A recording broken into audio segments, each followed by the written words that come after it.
Hi అండి, అందరికీ నమస్తే. ఈరోజు కుషేరీ రైస్ చేశాను.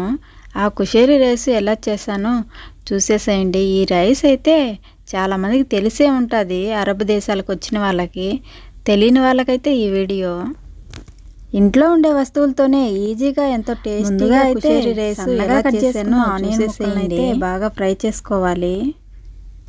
ఆనియన్లో అయితే నేను ఆయిల్ అయితే వేసాను. ఆ ఆయిల్ కూడా ఆనియన్ ఫ్రై చేసుకున్న ఆయిలే. రైస్ పైన చల్లేందుకు కొన్ని ఆనియన్ అయితే ఫ్రై చేసి పక్కన అయితే పెట్టాను. అలా ముందుగా ఫ్రై చేసిన ఆనియన్ ఆయిల్ని ఈ ఆనియన్లో వేసి ఫ్రై చేశాను, ఎందుకంటే కొంచెం టేస్ట్ అయితే వస్తుంది. ఆనియన్ కొంచెం ఫ్రై అయిన తర్వాత 1 గంట ముందు చల్ల నీళ్ళల్లో నానబెట్టుకున్న కందిపప్పునైతే వేశాను. బొప్పు తీయని కందిపప్పు. ఇది నానబెట్టుకునేటప్పుడు చల్ల నీళ్ళలోనే నానబెట్టుకోవాలి, ఎందుకంటే దానికి ఉన్న బొప్పు అనేది పోకూడదు. కందిపప్పును కూడా ఆయిల్లో బాగా ఫ్రై చేయాలి. అలా ఫ్రై చేసిన తర్వాత 1 గంట ముందు నానబెట్టుకున్న బాస్మతి రైస్ని అయితే వేసి కాసేపు రైస్ని కూడా ఫ్రై చేయాలి. ఇలా ఈ విధంగా ఫ్రై చేస్తేనే అన్నం అయితే కొంచెం టేస్ట్ అయితే వచ్చేది.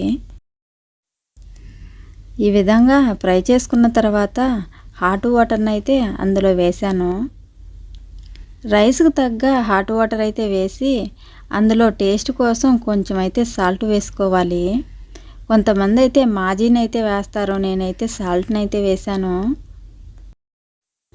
ఈ రైస్ని అయితే కొంతమంది పొడి పొడిగా అయితే చేసుకొని తింటారు, కొంతమంది అయితే గుజ్జు గుజ్జుగా చేసుకొని తింటారు, సూప్ లాగా తింటారు. ముందుగా మిగిలిన ఆనియన్ ఆయిల్ అయితే కొంచెం అయితే పైన వేసాను. ఆనియన్ ఫ్రై చేసిన ఆయిల్ కానీ వంటల్లో కానీ వాడితే మంచి టేస్ట్ అయితే వస్తుంది వంట. కోవేట ఆమె అయితే ఈరోజు పొడి పొడిగా చేయమనింది ఈ అన్నాన్ని, ఒక్కొక్కసారి అయితే నీళ్ళ నీళ్ళగా చేయమంటుంది. ఈ రైస్లో కందిపప్పే కాదు సేమ్యాలు కూడా వేస్తారు. మీకు మాత్రం ఇది సేమ్యాలాగా అయితే అనిపించదు, ఎందుకంటే సేమ్యాలో కొంచెం లావుగా ఉండే సేమ్యాలు అయితే తెచ్చిండ్రు వీళ్ళైతే. అచ్చం స్పెగ్గెత్తిలాగా అయితే మొక్కరోనిలాగా అనిపిస్తుంది. ఈ సేమ్యానైతే నేను ముందుగా అయితే ఫ్రై చేశాను ఆయిల్లో, తర్వాత అయితే ఉడకబెట్టాను, సగం ఉడకబెట్టాను. తర్వాత వాటర్ని వంపేసి అన్నం పైన అయితే చల్లాను. ఆ మిగతా సగం ఇక్కడ ఉడికిపోతుంది. రైస్ని క్లోజ్ చేసి చిన్న మంట మీద 15 నిమిషాలు అయితే ఉంచాను. తర్వాత అన్నం అయితే రెడీ అయిపోయింది. ఇంట్లో ఉండే వస్తువులతోనే కుషేరీ రైస్ చేసుకోవచ్చు.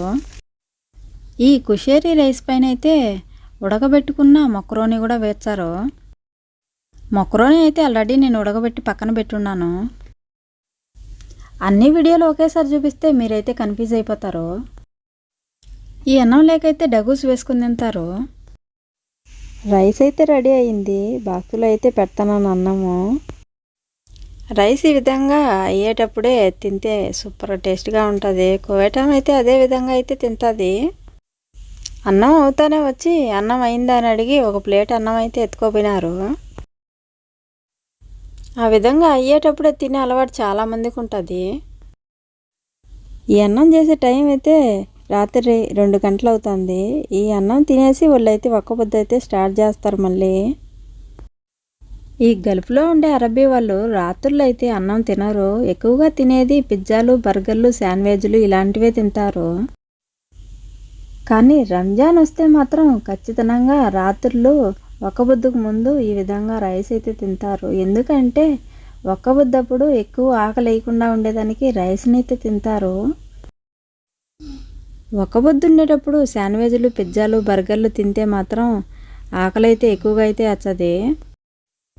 అందుకే వీళ్ళు రాత్రులు అన్నం అయితే తింటారు. కుషేరీ రైస్ అయితే రెడీ అయిపోయింది.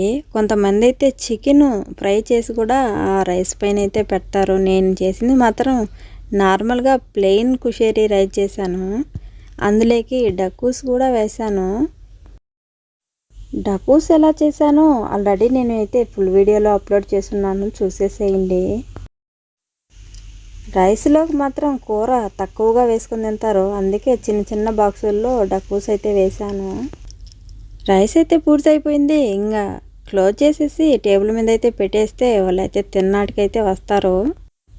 ఈ కుషేరీ రైస్ ఎలా చేశానో చూసారు కదా. ఈ వీడియో మీకు నచ్చితే మంచిగా ఒక లైక్ ఇవ్వండి.